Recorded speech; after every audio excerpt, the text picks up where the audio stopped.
You're listening to another ambitious entrepreneurnetwork.com podcast, the voice for entrepreneurs and small business. Now, onto the show.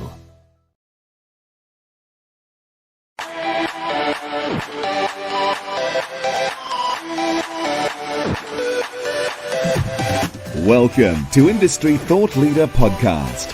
Stand out, be heard, influence. Want to influence real change with your message while become known as an authority in your field?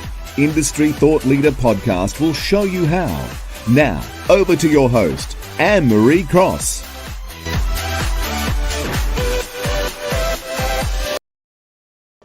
Welcome to another episode of Industry Thought Leader Podcast. This is episode 1 of an incredibly important but amazing series. And of course, I could not think of anyone better than to start off that series than Keith Keller himself. So Keith, before we dive into the show, because you're going to help us unpack Twitter, and we've called the show Crack the Twitter Code, and you are certainly the dude from down under to help us do that. But for people who may not, there may be one or two out there who may not yet know you, give a little bit of an overview of where you've come from and how now you're so passionate about helping thought leaders really amplify their message by getting it out there on Twitter. Oh, well, thank you. This is going to be the 2020 edition, because it's, we're knocking on the door of 2020. By the time this rolls around and the incarnations, because we're all about repurposing, once the incarnations of this show start to roll around, it'll be January, February, March of 2020. Can you believe it? 2020. That's a whole thing. But I started Twitter in 2008 as a result of doing that wonderful, wonderful radio show with you called Career Radio on Blog Talk Radio. And Blog Talk Radio was an audio format. Mm-hmm. Where we basically rang in with a $5 phone card from the milk bar and rang an American number and recorded it. Really funny technology. And then it would send that file to iTunes. This is 2008. Yes. Right? Now, in 2019, what we're doing is we're taking a video from my webcam in my house and sending it to Periscope. So we're taking the exact same idea that we had in 2008, but we're converting it to a video format so that we can now play the video game, which has absolutely come of age in the modern era. Yeah. And in 2020, it'll just completely usurp the other two, podcasting and writing. There's a huge debate about that. My writer friends, can't stand the fact that video is coming, but it's coming. Yeah. So you and I both did a Crack the Twitter Code podcast on SoundCloud, which we subsequently sent to iTunes in 2014. We basically unpacked what we learnt from the show, which went for 2 years. Then you went off in your way and became really the podcasting queen. I became the king of Twitter, if you like. And then we said, well, okay, let's come back together on the 5th anniversary and say what's been happening. That's probably what happened. We probably had a 5th anniversary moment.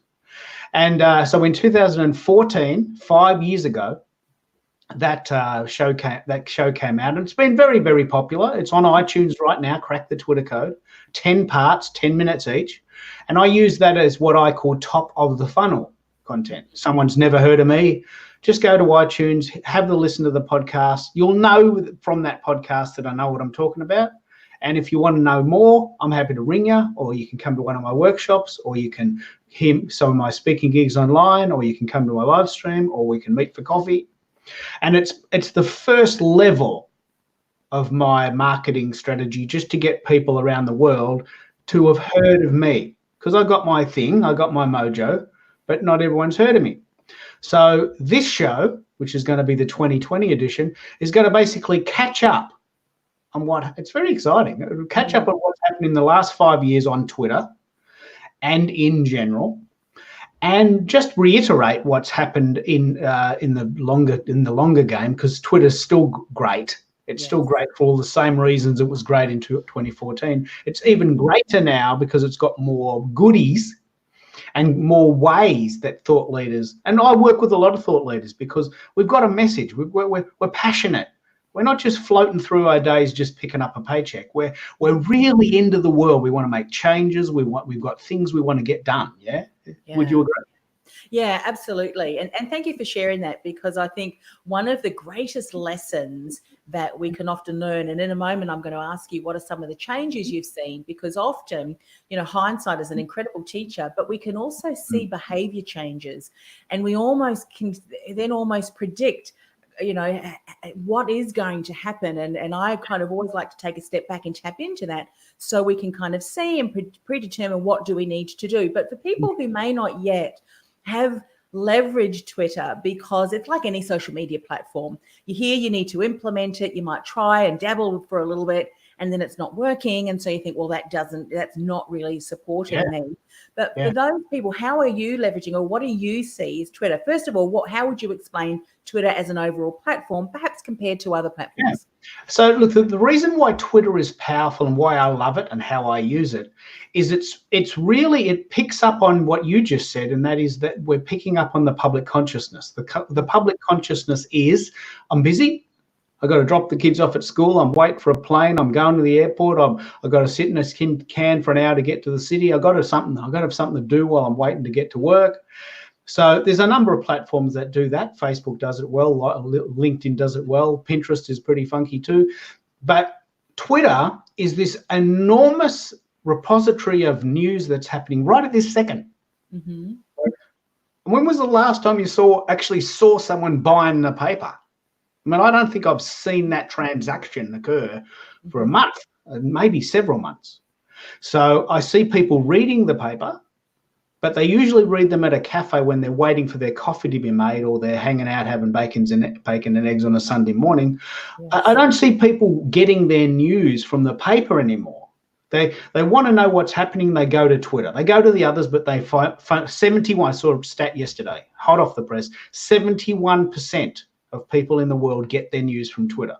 Wow. Who have a smartphone that are interested in the news. If you want to know what's happening, you go to Twitter and you look at the trending topics and you find out what is going on in the world. That's how people do it, 71%.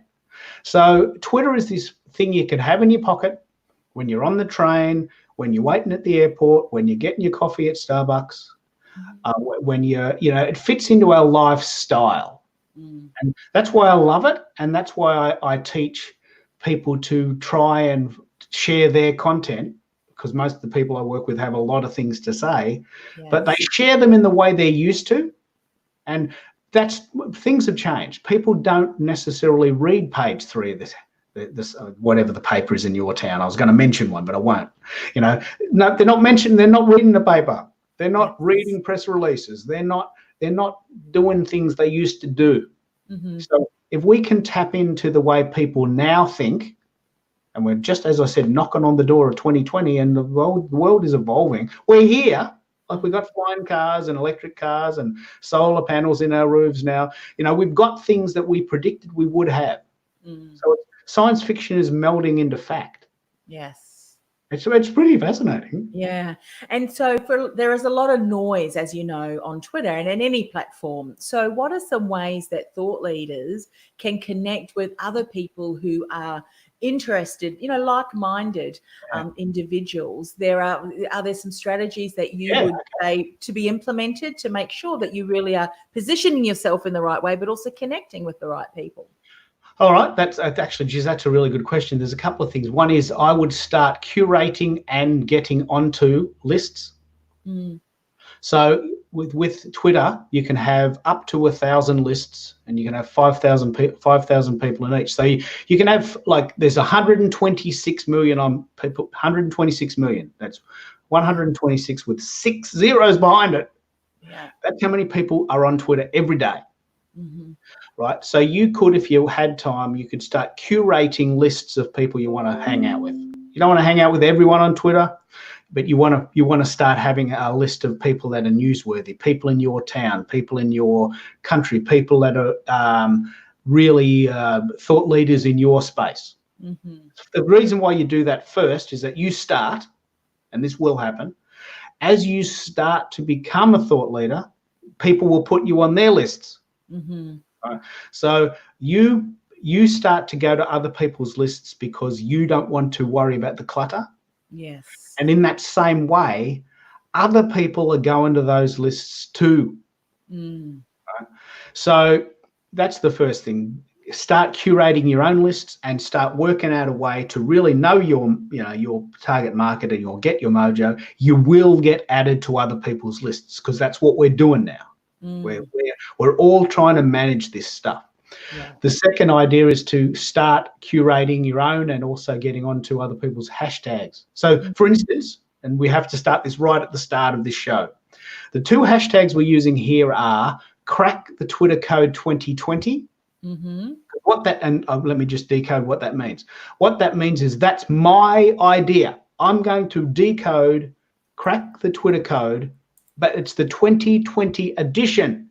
So if you ever want to go to the latest goss on what I'm doing on this podcast, just go to that podcast, that hashtag. Thank you for typing it in. Crack the Twitter code 2020. Now, what that does is you've just eliminated the other 9,000 tweets that second, and you're only getting the one about my podcast or our live stream or my latest snippet or when I got interviewed on the radio about that. So you're starting to tune in. Yeah. Can you create a list around the hashtag? Sorry for interrupting, but while I'm thinking. You can. That can be the title of the list. And our friend Mark does that when he goes to events. He goes to an event, creates a list of everyone at the event, and he often calls that the title of that list is your hashtag. The second one we're using for this, but also a wider concept, is 2020 SM trends. We're actually going to create a live streaming show around the trends that are coming in 2020. 2020 SM trends. Now, you're not going to know to think for that, but I've created it, so now you know. Yes. So every time we do a show, or I interview a friend, or I get interviewed on the radio, or I get featured in a really cool report, that I'm going to start using that one. So again, you've just cut out the other 8,999 tweets that second by focusing just on that hashtag. So as you do it, we're getting smart. The world's busy. I haven't really got time to hear what people are doing all day, every day. I want to find out what the trends are coming up, because I want to be either part of them or avoid them. Yeah. Like reality TV is a trend. I hate reality TV. That's okay. I know it's a trend. I know I don't like it. And I'm happy to state that. So I avoid that trend. But live streaming is a trend, and I'm getting into it. So I want to hang out with the people that are experimenting with live streaming. I want people that are doing their live streams to come to me and say, this is what I tried. Have you thought of that? And we share. That's how we learn, yeah? Yeah. Oh, so absolutely. Those two things are a very strong way to cut through the noise. Build lists and get onto lists. Yes. Start your own hashtags and start including hashtags in your tweets. And then suddenly this plethora, this 9,000 tweets a second noise factor cuts down to just the things you're interested in. It's like anything, isn't it? It is. And I'd imagine, as we're talking about building that thought leadership, becoming that authority, very important to have that niche message, to consistently be providing value, sharing other articles that speak into that topic. And that's, Keith, how you say you begin to get that reputation of someone that consistently and continually provides value around that. And that's how then people add to the list, which is great because you can meet all sorts of people. And just through you, of course, we've met Mark, Kim Adele, and awesome other people that I know that I'm going to be interviewing on this podcast too. Now, you mentioned that Twitter, how you were leveraging it very much is similar to 2014 to now, but there are some changes. So what are some things that we need to be mindful of as we move forward in 2020? So a lot of the changes have been society driven. I mean, the Twitter just didn't come up with these ideas and think that they'd push us down this track. So they might have, but they have. That's not what they've stated. So the big change is that video is the thing. And so people watch videos on their phone on the train. I mean, it's a thing. In 2014, we in Australia didn't have the internet power to watch videos on our phone. I mean, geez, you were lucky to make a call. 2014, just imagine what the internet speed was like then. I just got the internet. The home of pigeons, is that what you're saying? It's inconceivable what it must have been like then. But so because we've got faster internet speeds around the world, but especially in Australia, we now can do more things. So, for instance, this video will go onto my Twitter feed and people can watch it in the normal course of events, whereas 5 years ago, they just wouldn't have been able to access it because the internet speed wouldn't have been fast enough. Yeah. So because the internet speed is fast, people are doing more videos. And because people are doing more videos, Twitter went and bought Periscope. It already existed, but they bought it. And so they've got a live streaming app, which we're now on. They created a facility that you can add 2 minutes of video from your camera roll. So you're at a party, you're at an event, you're having coffee with your mates. You can do a 2-minute video and put it on Twitter. Yeah. They've now worked in tandem with a really cool site called Jify, or Giphy, depending on how you want to say that.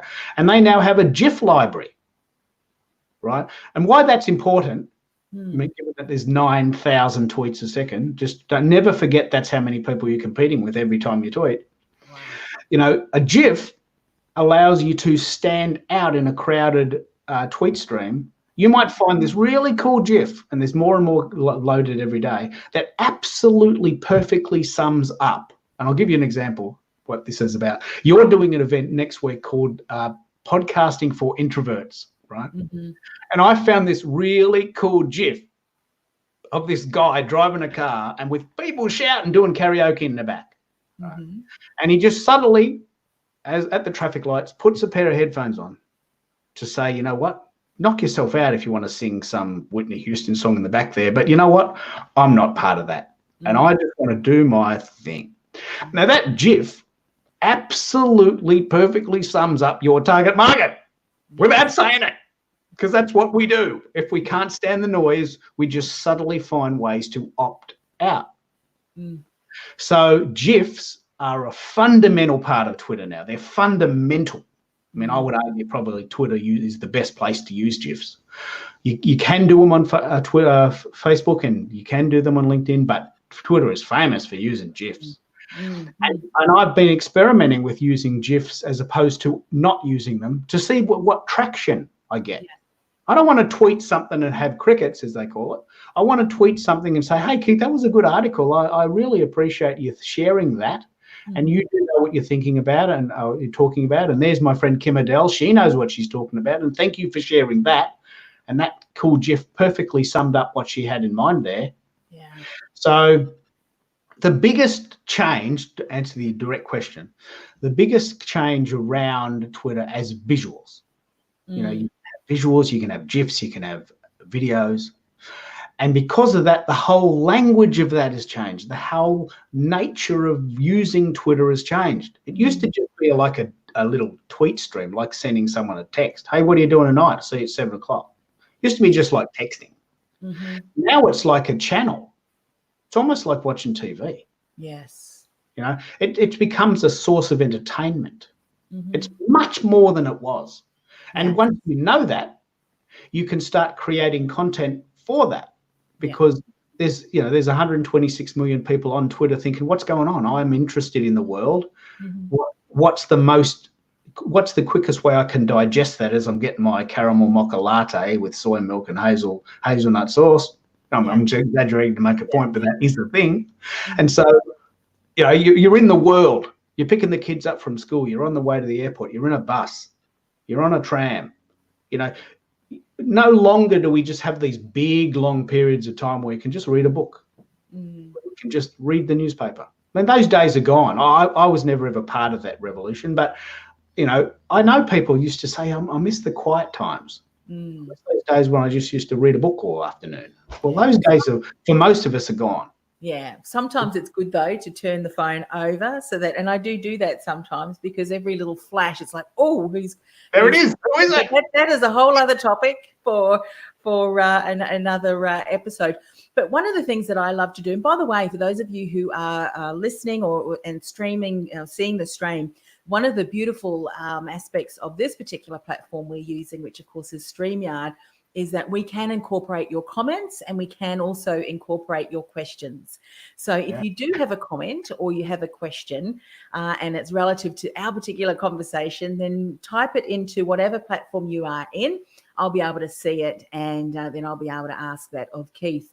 And we'll also be able to get your comment up so we can see your Yeah, hand. please do. I'm looking forward to please seeing go that, ahead and do that. little invention in action. I can't wait to see Yeah. little action figures pop up with a question. Yes. One of the other things that I love to tap into when I'm speaking to someone is to find out how they are leveraging a particular platform, because we don't know sometimes what we don't know until we hear how people are leveraging, what they're seeing is working. So could you give us a bit of a snapshot, maybe a day in or a day of, how are you leveraging Twitter? What are you doing? This might surprise a lot of people because I know this is quite an unpopular concept, but when we spoke at the event recently about the idea of what's coming, we spoke at an event about the future of social media. There's a huge trend and natural human inclination towards getting a bit more secretive, in the sense that we're DMing people. We call it dark social. I send you a message. No one knows that I did that. We call that dark social. And the reason I do it to you is because I don't want the world to know what we're doing. I don't want the world to know my private thoughts. Some people do, and that's great. That's what social media is famous for. But there's this huge trend towards sending private messages to people one-on-one or in a group and keeping that secret. Not because it's dangerous information, but because we don't really want to tell the world what we had for tea and what time we're going to bed and what new dress we bought and where we're going for our holidays. We might, but we don't really. Some people don't. So what I do, to answer your question directly, I spend a lot of time in the DM moment, in the DM mode. And a lot of people have said to me, I can't stand DMs because I'm getting a lot of spam. But Twitter's working really, really, really, really hard to stop you getting spam. Yeah. So why don't you just try this one day? Try checking your DMs occasionally. You'll find there's a lot of good stuff in there. So what are you particularly DMing? So for instance, Mark, who came on the show last week, he is probably in bed now. But he's a cool dude in Europe, and he's got his finger on the pulse in Europe. So I might find a really cool app that's UK based. Yes. And I might DM. I could email him. It's actually very similar to email. I could say, hey, mate, I just found this really cool app, and it looks like it's that the creators are near your town. Maybe you might want to have a coffee with these guys. So I'm DMing people because I'm a sharer. As you know, I'm a sharer. So in the same way that you might email, or in the same way that remember this, your grandparents, lovely grandparents, used to send you stuff in the mail. Hey, we found this really cool cutting on page 3 of the Herald Sun, and it's this guy playing football, and I know you're into football, so I took this picture out of the Herald Sun and I put it in an envelope, and I'll send it to you in the mail with a stamp. Yeah. Took 3 days to get to you, but of course that doesn't matter because I'm like 3 days away anyway. And so if you take that analogy of your grandparents finding great stuff in the paper and sending it to you in the mail, because I'm a sharer, I'm constantly scouring the planet for cool things that my mates might be interested in, because I know they're looking for me. Hey, clearly, there's this cool guy in Melbourne. He's there today. You want to have coffee with him? He's just up the road from you. I've just met this guy and he's in Melbourne. You must know him. Yeah.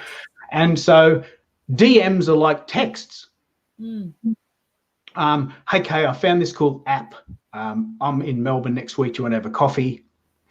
I just wrote this really cool blog. Could you share it, please? Or actually, when you find something, do you want me to share it? So the secret sauce for me, and you can, as I said, you can do this on Facebook and LinkedIn. I don't think you can send messages in Pinterest, but you can send messages in Instagram, is there's this trend, this real human inclination to move off this sort of here's me at moments. Yes. Like, I'm having an ice cream and I'm at the beach and look at me. There's a real push away from that. Yeah. It's a trend. It's a definite trend.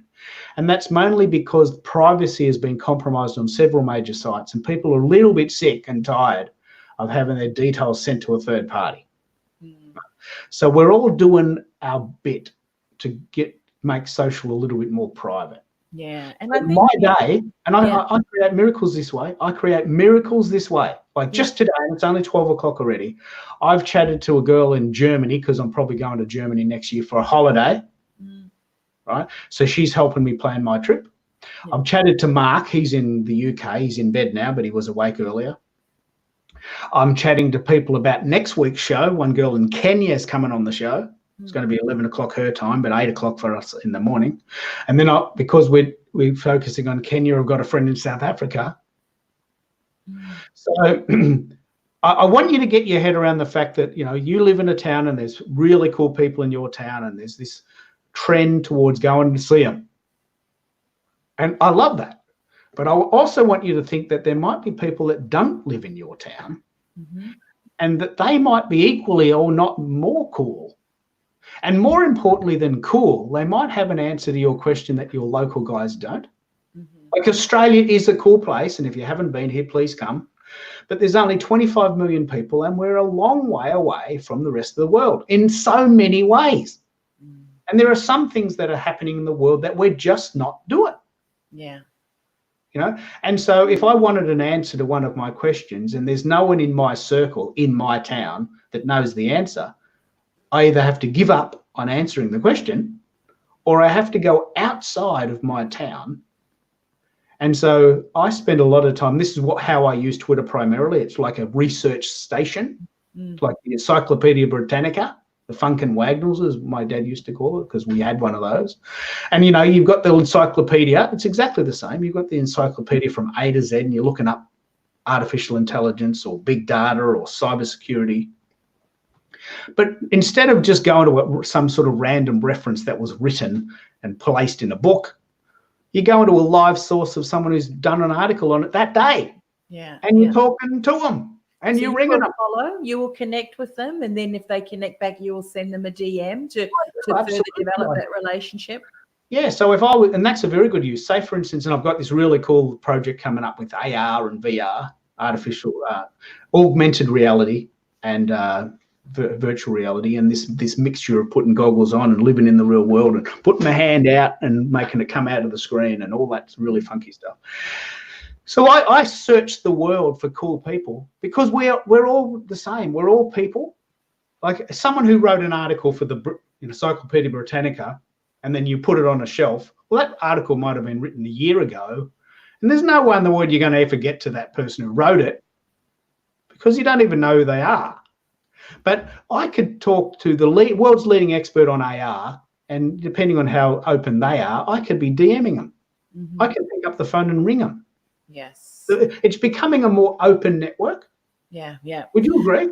Yeah. One question that I want to ask you, because I know that you were saying, I mean, how many characters? It's what, 240? 280 now. 280 now.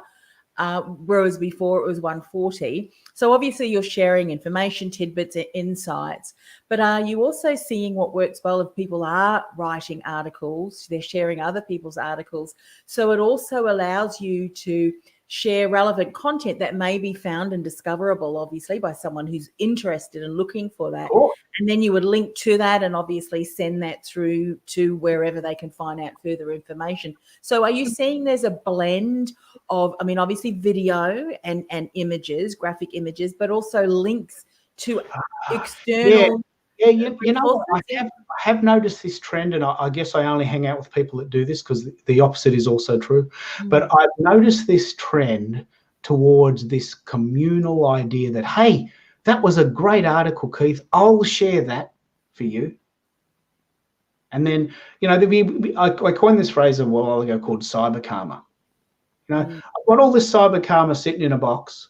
And one day I just go and get my credits and I come back to the group and I say, look, I don't ask for much, but would you mind sharing this? I'm really proud of this one. Sometimes I get a bit excited. But I've noticed that there's this real trend, this real inclination towards people saying, you know what, let's share for each other.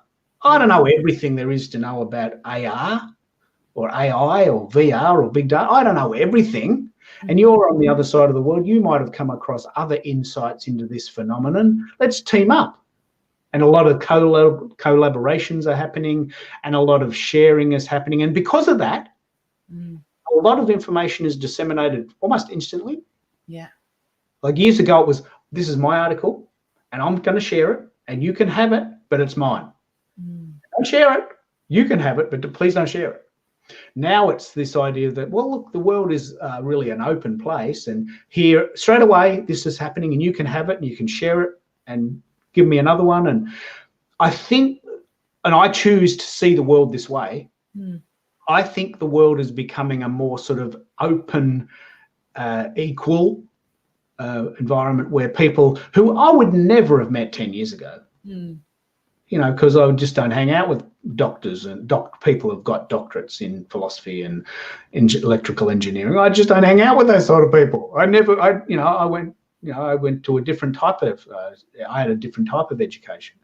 So, you know, I think the world is becoming a much more flat, and I mean that in a really sort of positive way. It's become very even. There's no levels. Very open plan. If you want to use the business analogy, you can see the boss and you can have a chat to him, and you can bump into the CEO in the coffee shop, and there's no structure. It's not so hierarchical. Yes. Yeah. Would you agree? Yeah, it depends, I guess, on what industry you hear. In some academic circles, even when I've got a colleague who I think of that she works in business and also in academia, and she sees very distinct. I mean, but we're talking about the platform Twitter, of course. And so in that instance, from what I'm hearing, is that platform is very open. It is sharing. And as we know, there's no real new idea under the sun, is there? And someone could share something with you that all of a sudden pivots your thinking because you thought, I never even saw that, and takes you on a whole new avenue that you can explore. Yeah. And, you know, really take what you're working on to the next level, which I find is so beneficial, you know, no matter what industry that you're in. So those are some of the ways that you're using. So obviously it's about sharing great content, being seen as that contributing, you know, person to build that authority, DMing, using that strategy. And I think I see that working really well in other platforms too. But of course, like with any form of communication, it has to be valuable, doesn't it? It has to be worthy of someone's attention. And if not, then you could be tarnishing your reputation, your brand. Thinking about 2020 and beyond, what are some of the things that you believe are going to be some changes moving forward? What are some things that you expect to see? I'm very excited that we're doing a show about 2020 on live StreamYard, because we're doing a show about the future on a site that really is built for the future. You know, this is the first time I've ever found a site that allows you to live stream on Periscope in pairs. Yeah, there are some sites, but they're hard to use.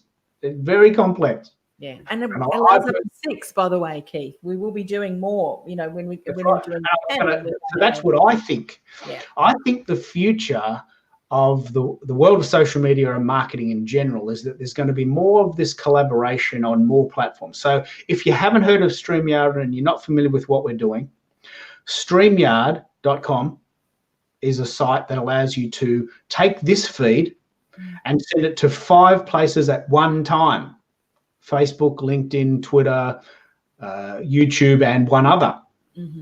And so if you've got your foot in the door at LinkedIn, that's right. That's your homework today. Help Anne-Marie get LinkedIn live. So I think the future is that there is this need for the sort of the 8 billion of us to get to work together. So StreamYard allows you to have up to 6, and we're going to start playing this out as from next week. It allows you to have up to 6 people on the site at one time, sharing like a panel.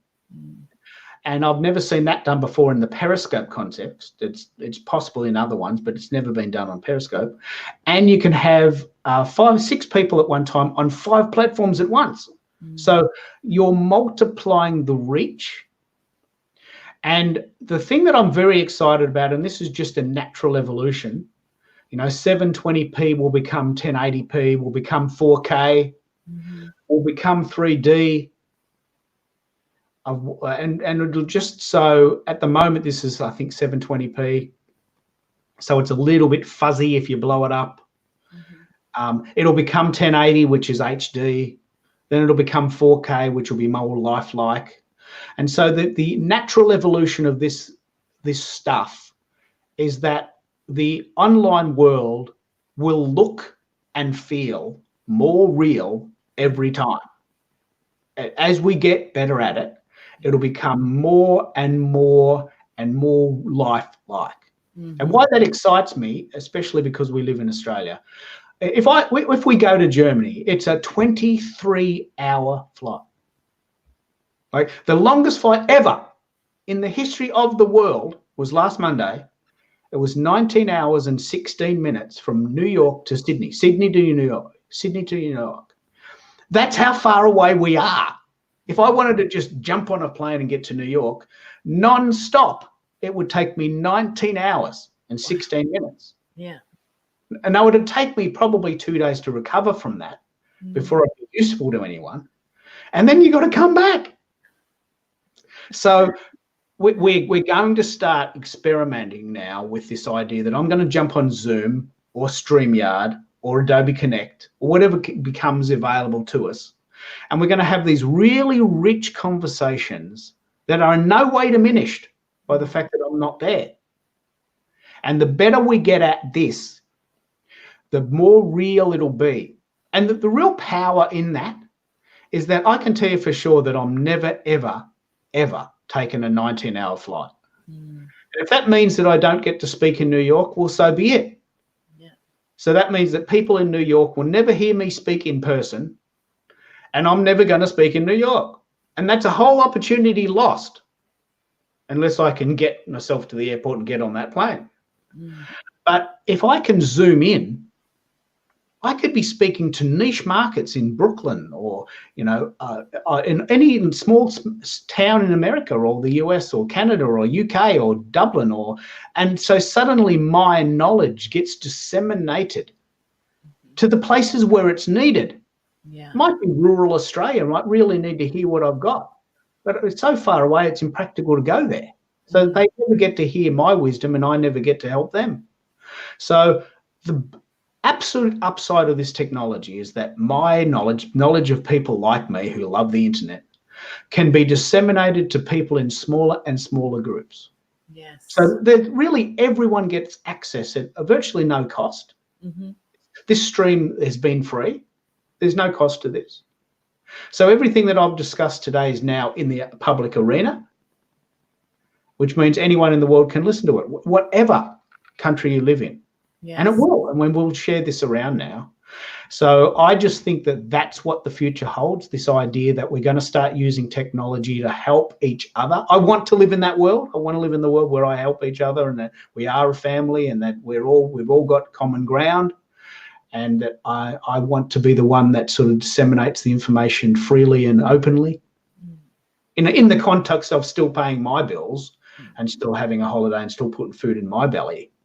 But without this sense of us and them, is that a good synopsis? Yeah, no, that's great. Yeah, no, that's valuable because it's always good to know, and having to be very clear when you're sharing your message on, what's your thing, what's your stand for, what's your passion, how are you going to use that? Because each and every one of us creates a different experience. And what I love about what you've said, if I put my personal branding cap and reputation cap on, someone might say, well, what's the point of me getting out there because there's so much noise out there already?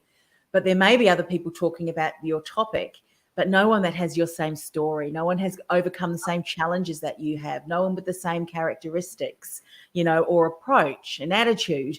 And then when you intertwine all those different angles of who you are and the message you share, you do it very deliberately and intentionally in a way that creates a unique experience that only you can. And that's the reason why someone will listen, will follow you on Twitter, will put you on those lists because of the fact that you've been, intentional about that. And I think that that's where a lot of people do tend to struggle.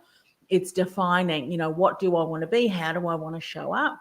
And how do I want to leverage this platform for a win-win-win outcome for all? Well, I want to share this quote that I find myself saying this sometimes because, when you put yourself out there, you're going to get criticized. And, you know, the best way to avoid criticism is to do nothing. Works every time. If you did nothing, spent your whole life in your pajamas, no one would criticize you other than the people that might find that offensive.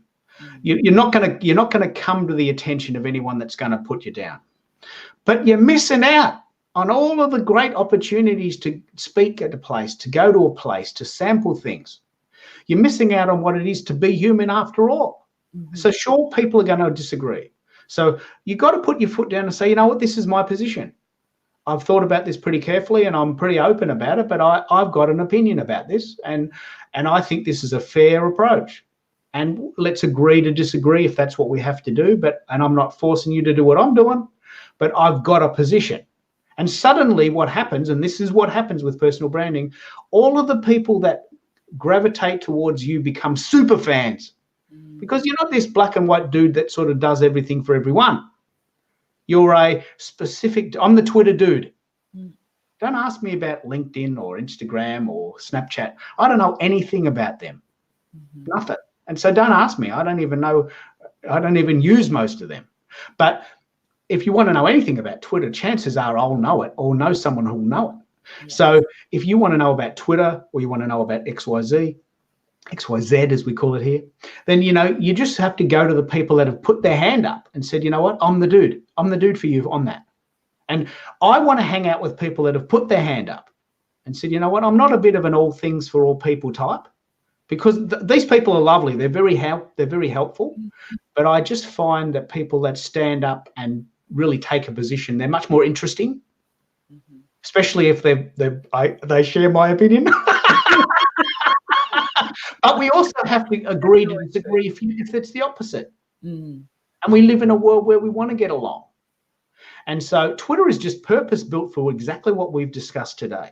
You've got a message, you've got a thought, you've got a book coming out, you speak a lot, you're the boss of a company, and you've got a position. Twitter is just absolutely purpose built for that. Don't you agree? Yeah, brilliant. Now, we could probably talk all day about Twitter. However, I know that people are probably thinking, Anne-Marie, ask Keith, what is the best way to connect with him so that I can DM him or has he got a website? So can you share all of the ways that you best recommend connection? I love Twitter. I love it. So it's at Keith Keller on Twitter. I got my own name because I got in really early, 2008. Right. Yeah. So it's at just the at symbol in front of my name, KITHKELLER, and it's keithkeller.com.au. So don't forget the AU because there's 175 other Keith Kellers on LinkedIn and the rest of the world. Luckily, they didn't get the Twitter handle. So keithkeller.com.au. and Keith Keller on Twitter, and I will follow you back. If you follow me, I'm pretty diligent about checking my followers every day, and I want to chat. I want to meet people. I mean, I'm not there just to sprout my wares and just have a lot of followers with nothing. I actually check every day. But what I wanted to say more importantly than contacting me, which is important, is that you and I are starting a whole stream of events under the banner 2020 SM Trends. Next week is the first one, but we're headlong into 2020 ahead of time. We're jumping in early to say we're going to interview some of the world's leaders, my mates, and they've appeared in this really lovely report, which I'm very proud that I'm part of. 50 people around the world have been interviewed about the world's trends. And we're going to start a live streaming show, because that's one of the trends. We're going to start a live streaming show next week about this. At the moment, it's 8 o'clock in the morning Melbourne time. It might change depending on what people need and want. But please come and join us for that. I'm going to be creating highlights for it.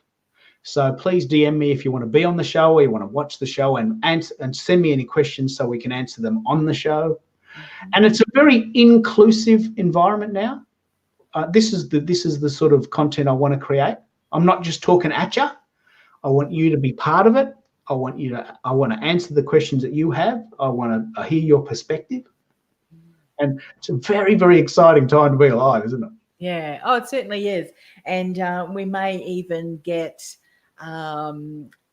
say Mark if he's interested to start up. I know that you're not really an avid WhatsApp user, but WhatsApp, is that how you call it? Yeah, he loves it, and that's a good example. WhatsApp is a great to be able to, because I know what you were saying around, you create those communities, and of course we are streaming. This will then become leveraged as a podcast.